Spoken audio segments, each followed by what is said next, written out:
കോറോ ഹെൽത്തിലെ കൂട്ടപ്പിരിച്ചുവിടലിൽ തൊഴിൽ ചട്ടങ്ങളുടെ ലംഘനമാണ് കണ്ടതെന്ന് മുഹമ്മദ് റിയാസ്.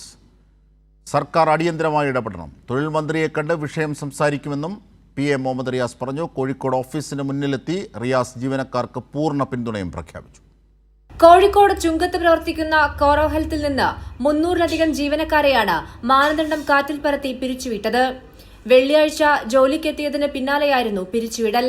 പെൺകുട്ടികളും ആൺകുട്ടികളും അടങ്ങുന്ന ജീവനക്കാർ എന്ത് ചെയ്യണമെന്നറിയാത്ത സ്ഥിതിയിലാണ്. ഓഫീസിന് മുൻപിൽ തടിച്ചുകൂടിയ ജീവനക്കാരെ മുഹമ്മദ് റിയാസ് MLA സന്ദർശിച്ചു. LDF സർക്കാർ ഭരിക്കുമ്പോൾ ഇത്തരം സംഭവങ്ങൾ ഉണ്ടായിട്ടില്ലെന്നും ഇത് അനുവദിച്ചാൽ ഇത്തരം കാര്യങ്ങൾ ആവർത്തിക്കുമെന്നും മുഹമ്മദ് റിയാസ് പറഞ്ഞു. അടിയന്തരമായി സർക്കാർ ഇടപെടണമെന്നും തൊഴിൽ മന്ത്രിയെ കാണുമെന്നും മുഹമ്മദ് റിയാസ് വ്യക്തമാക്കി. ഒരു തരത്തിൽ അംഗീകരിക്കാൻ പറ്റില്ല. അടിയന്തരമായി തൊഴിൽ വകുപ്പ് ഈ വിഷയത്തിൽ ഇടപെടണം. സ്റ്റേറ്റ് ഗവൺമെൻറ് ഈ വിഷയത്തിൽ ഇടപെടണം. ഇത് കേരളത്തിൻ്റെ പ്രതിപക്ഷ നേതാവുമായും ചർച്ച ചെയ്തു. വളരെ ഗൗരവത്തിലുള്ള ഈ വിഷയം ടേക്കപ്പ് ചെയ്ത് തൊഴിൽ വകുപ്പ് മന്ത്രിയുമായും മുഖ്യമന്ത്രിയുമായും ഉടൻ തന്നെ ചർച്ച ചെയ്യാനാണ് ഞങ്ങൾ ഉദ്ദേശിക്കുന്നത്. ദിവസങ്ങളോളം അധിക സമയം വരെ കമ്പനി അധികൃതർ ജോലി ചെയ്യിപ്പിച്ചിരുന്നതായും ഇനി എന്തു ചെയ്യുമെന്ന് അറിയില്ലെന്നും ജീവനക്കാർ പറയുന്നു.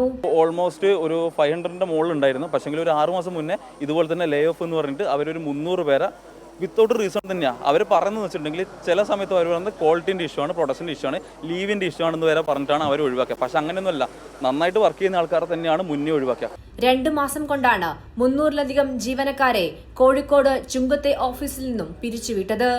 HR മാനേജറെ ഉൾപ്പെടെ ആരെയും ബന്ധപ്പെടാൻ കഴിയാത്ത സാഹചര്യമാണ് നിലവിൽ. കൈരളി ന്യൂസ്, കോഴിക്കോട്.